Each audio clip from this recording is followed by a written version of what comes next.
Hi, I'm Dr. Linda Mintle. Hey, thanks for listening to the Dr. Linda Mintle Show. Faith radio podcasts are only possible because of your support. Thanks for giving and for sharing with a friend. Doing life together, reaching out with hope, encouraging one another, each step along the road. You and I can make everything a little better, doing life together. Well, hi, everyone, and welcome to the Dr. Linda Mintle Show. I'm your host, Dr. Linda Mintle, the relationship doctor, and I'm here along with my co-host, the other Dr. Mintle, my husband, Norm. And every weekend we're here, we're doing life together, and we're so glad you've joined us. Okay, we'll have a personal, professional question for you. Uh-oh. How many books are you currently reading? How many am I currently reading? Probably 3. I'm in 6. Are you really? Isn't that crazy? I know, and I don't finish any of them because I'm a chapter here and a chapter there, so I can't do It's stories. Hard. It's hard for me. Yeah. Yeah.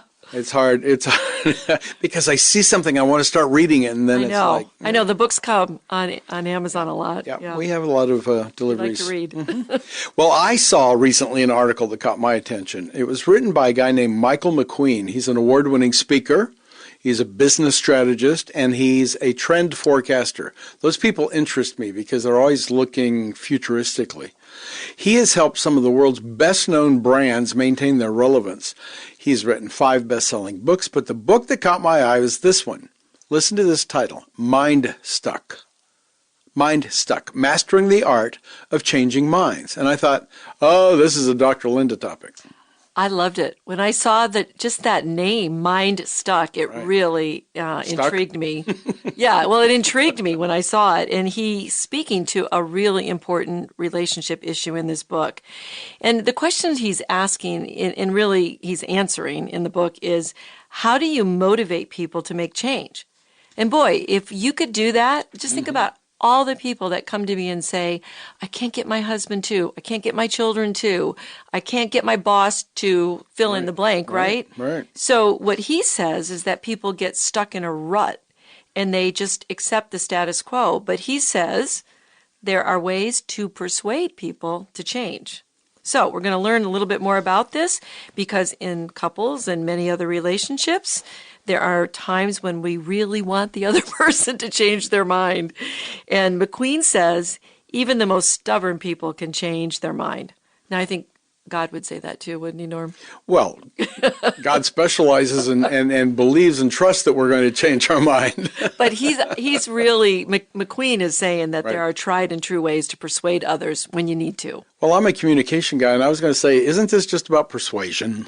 It is, but when we talk about this, he's going to tell us what we're doing wrong and what we need to do to correct that. McQueen began an interview with a very compelling question. He asked, we're told, you can lead a horse to water, but you can't make it drink. But what if you could? Persuade a horse. I know, just make him thirsty. Well, what he says is that he spent 2 decades helping leaders and organizations embrace change, but he does it in a non-conventional way. What isn't new when it comes to change is how stubborn people can be. We've known that for a long time. People whose mind is stuck are very stubborn, typically. And we all tend to dig in our heels and our positions and resist change. But he says, I was fascinated by this, that we spend 40% of our time trying to persuade people to change their minds, but our efforts are usually only successful 3 to 5% of the time. Those are not good odds. That's bad math. It is. It's really low, which means we aren't too effective in our efforts. That's what that's saying. Right. And he argues, though, Norm, that this is because we're using what he calls old tactics. Okay. And one of those old tactics that doesn't work, he calls the Francis Bacon effect. Oh, good. We're doing history. If you don't remember who Francis Bacon was, he was a 17th century scientist and philosopher who was often described as one of the founding fathers of the Enlightenment. So according to McQueen, Bacon's big idea was that humans are fundamentally rational and reasonable, which came out of the Enlightenment thinking. And so to educate or influence someone to change their thinking, the key was to expose them to reliable evidence and logical arguments. That way they'd have no option but to come to their senses and see reason. Yeah, well, we see how well that works these days, right? In fact, you and I were talking about this before the show, and we were saying we could think of one person, C.S. Lewis, who actually responded to logical argument and became a Christian. Wasn't that right. part of what his testimony is? Right. And there was some thinking that John Wesley did, but then he had that heartwarming experience with the Holy Spirit. Spirit. So people typically today ignore reason, and they even ignore common sense. I think that's even more true than I've ever seen. So this author goes so far as to say that giving people reliable evidence and logical arguments has the opposite effect. I think so. He says they hunker down in their ideas even more and they become less open to change. And I think we see that a lot in our culture. Well, don't we call that confirmation bias? It's like people draw their conclusions based on what they feel is right. They can't believe that they're wrong, so they only pay attention to other people who agree with them. Yeah. Well, brain science does support what McQueen is saying here. So the frontal lobe of our brain uses logic, and it takes a lot of energy to use that part of your brain. So if you just think about what's at the front of your brain, that's the part of the thinking part of the brain. It's slow, and it's responsible for about 5 to 10% of our perceptions and our judgments. Okay. The other part of our brain is found in the limbic system. And this is the impulsive, this is the part of the brain that processes emotions and reacts to stress. And one of its functions is to protect us. Makes sense. So when ideas or opinions or arguments come to us that threaten our opinions or our convictions, our body goes into this protection mode and it becomes very stubborn.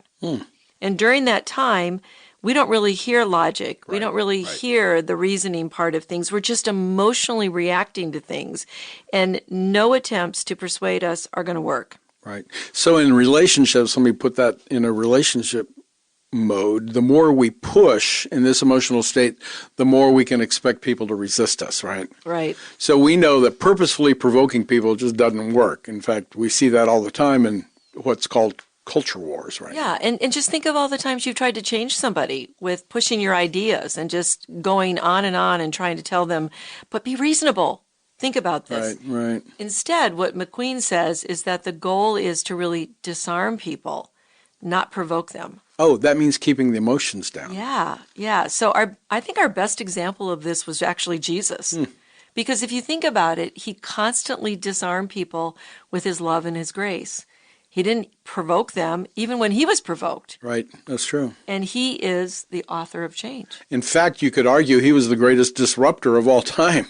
But one of his strategies to disarm people was to tell them these fabulous 3 words, do not fear, which was so common.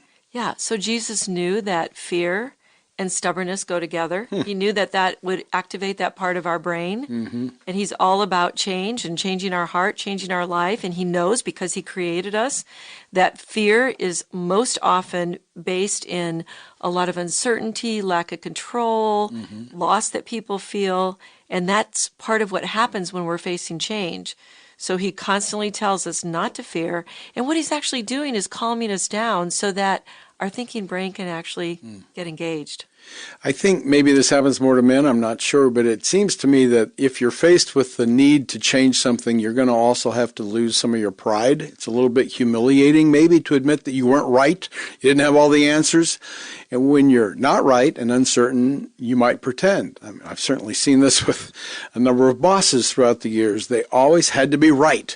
They weren't open to change because they were mind stuck. Yeah, I don't think that's a gender thing, actually. I think it just could be that somebody who's very insecure. We would say they're very insecure. And think about that. They're responding to a threat, right? Right. They're feeling like their security. The new thought. Yeah, okay. The security is at risk here, because somebody's challenging the way I do things.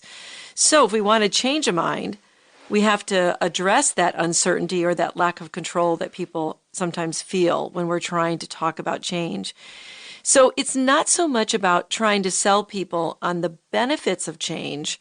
rather helping them to kind of calm down, to not be fearful or give up their need to be right, and help them to see that change doesn't have to be scary. You don't have to protect yourself.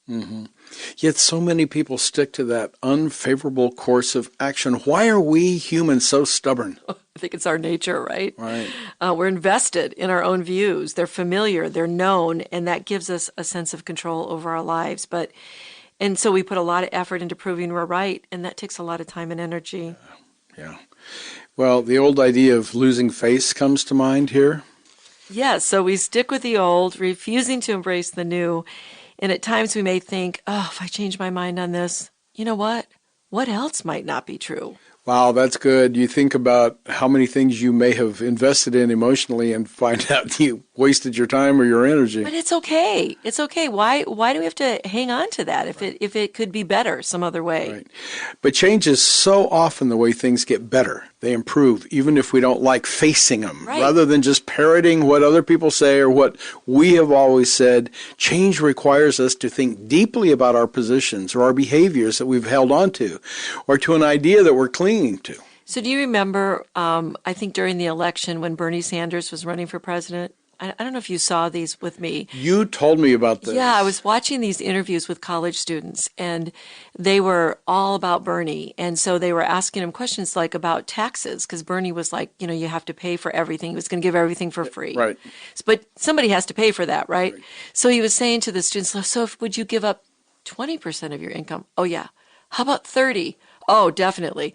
The interviewer went as high as 90% of your income, and you would give it to taxes so that people could get all these other things. And everybody said, yes, absolutely. Wow, mindlessly not thinking, how do I live on 10%? Yeah, how am I possibly going to live? So there was a clear area where they were just sticking to their guns. They were mind stuck, and no reason was going to change their mind in that thing.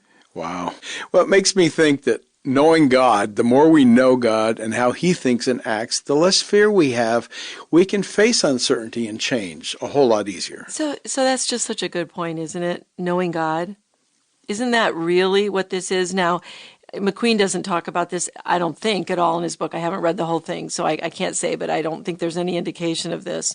But he also talks about this little thing called the in-between beliefs, Norm, where he says there's a lot of discomfort between us wanting to feel safe, but knowing something isn't quite right. And I think you see that today in the culture where people are hearing a lot of crazy things and they sort of sense it's not right, but they don't want to speak up.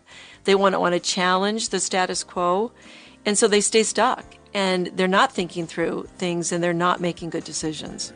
We do know that people need compelling reasons to change, but right now I have to persuade you of something to take a break. Is that okay? I can do it. We're going to take a break and we'll be right back with more on this topic of being mind stuck on the Dr. Linda Mintle Show. Letting Go of Worry by Dr. Linda Mintle, available on her website at drlindamintle.com and online.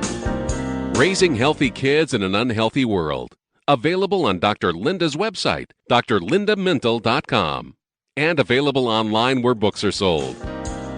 You are listening to the Dr. Linda Mintle Show, and we're glad you are. Today's topic is mind stuck, the art of changing minds. Isn't that cool? For more help on this topic and other relationship issues, follow Dr. Linda on her social media at Dr. Linda Mintle on X and Instagram, Dr. Linda Mintle, author and speaker, on her Facebook.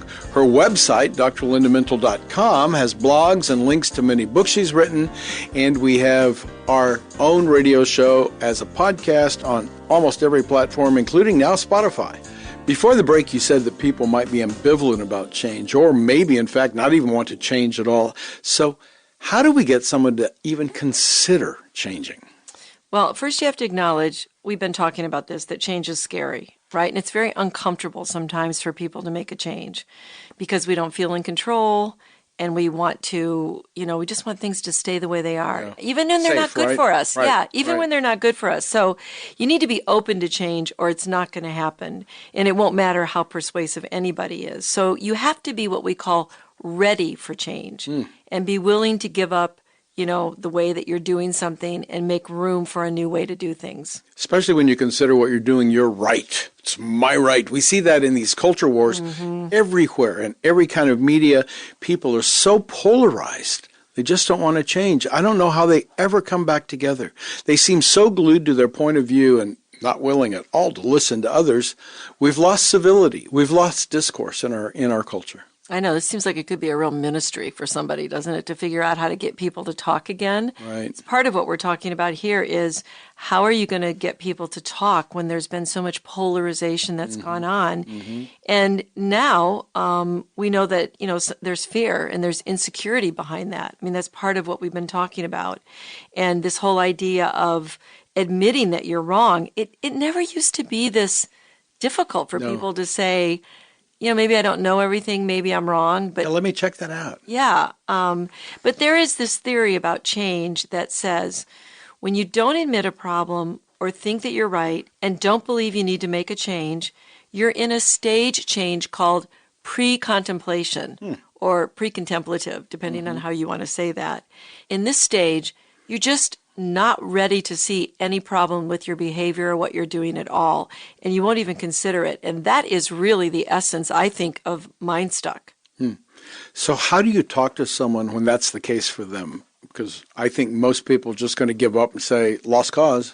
Yeah, you have to really ask a lot of open-ended questions. And the way you ask these questions are aimed at getting people to say what's going on in their brain about this. So let me give you an example of what you might do. You might ask somebody, well, are there any risks or any downsides to not making the change?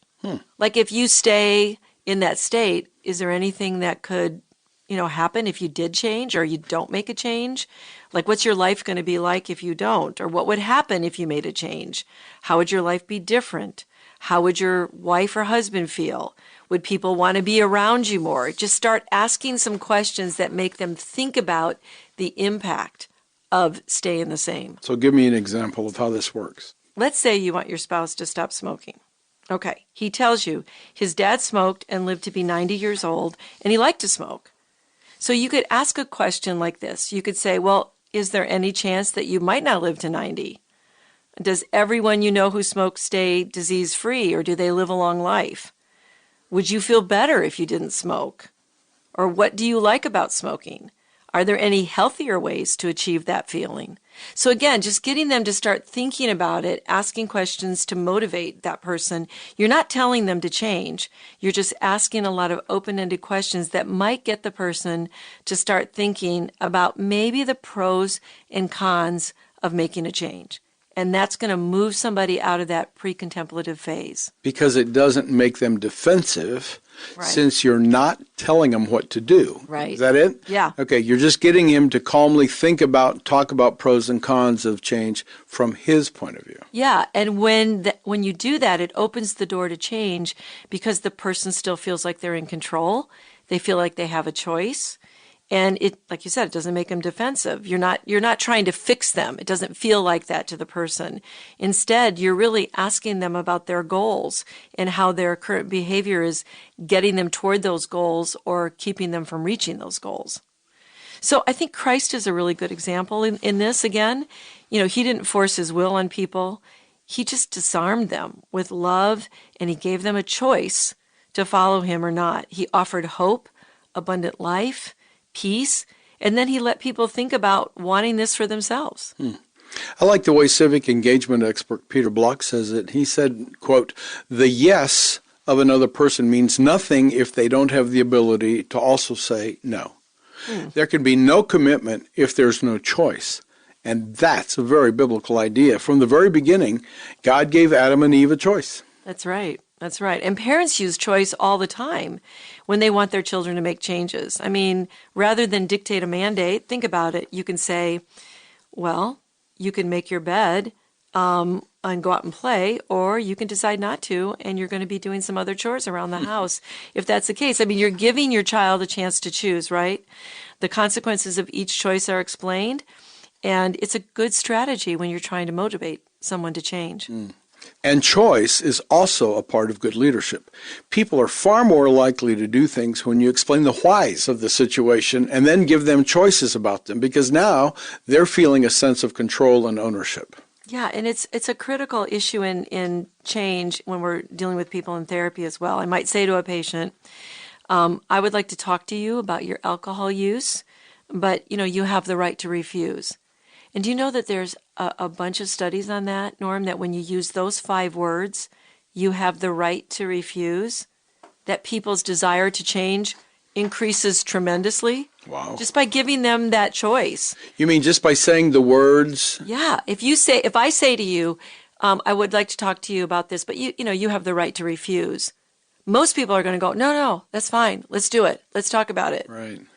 So people tend to resist and become defensive when you just give them these directives and say, okay, you have an alcohol problem. You need to stop drinking. Sure. That's going to be very different than the way we just talked about it. Well, that's true, because what we do is we flash back to some authoritarian person in our life who always demanded or always commanded us to do things, and that instantly kicks in that childhood, I ain't doing that. I don't want to do that. It's just there's something about it when you're just told that you need to do something versus, you think about and you're given a choice. You're thinking about it. Well, do I really want to live like that? Do I really want to have my life go this way? If my wife is constantly talking about it, is it something that maybe I want to think about doing? It's just a very different approach. This little subtle language change is such a small difference, and yet it seems, based on what you're saying, it makes a huge difference in the mind stuckness of helping someone get out of it. Yeah, and one of the choices can be you simply choose not to do anything.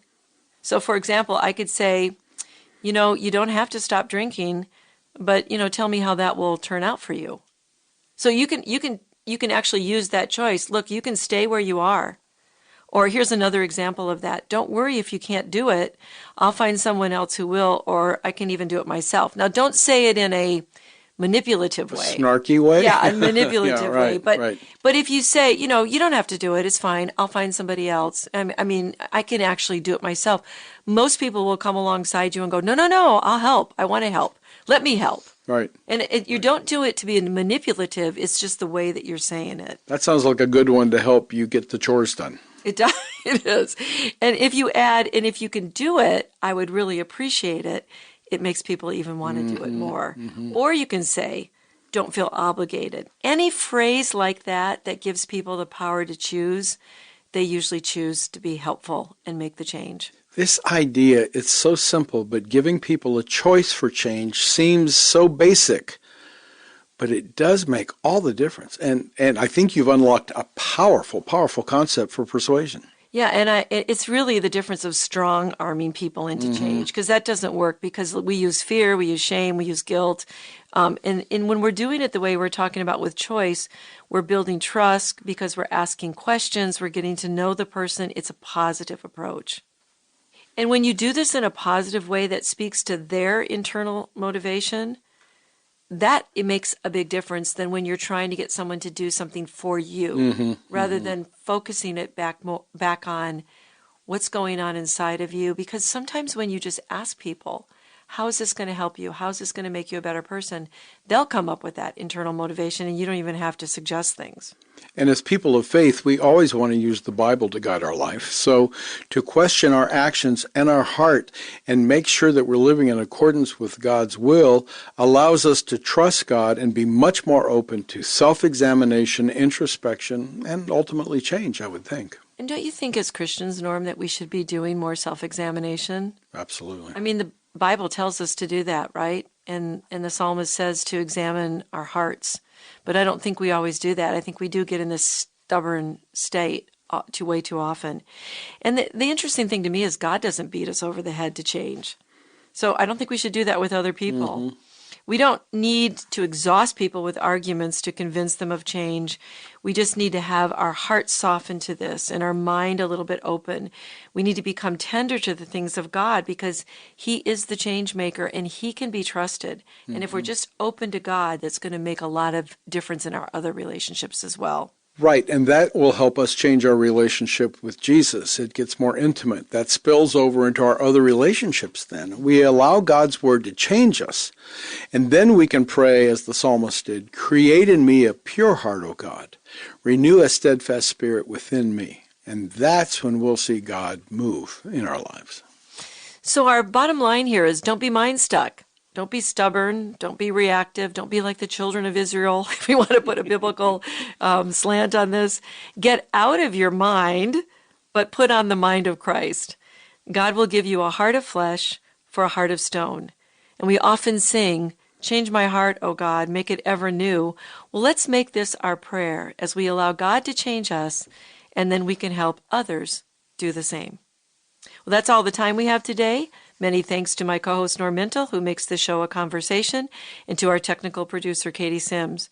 From all of us here at Faith Radio, we'll talk to you again next weekend. In the meantime, remember, we're doing life together, and it's better when you don't have to do it alone. Doing life together. Hey, thanks for listening to this conversation from the Dr. Linda Mintle Show. These conversations are available because of your support. Become a supporter now at myfaithradio.com. Please subscribe to the podcast so you don't miss any episodes, and share it with friends so we can live life to the fullest, walk confidently, and find healing and hope.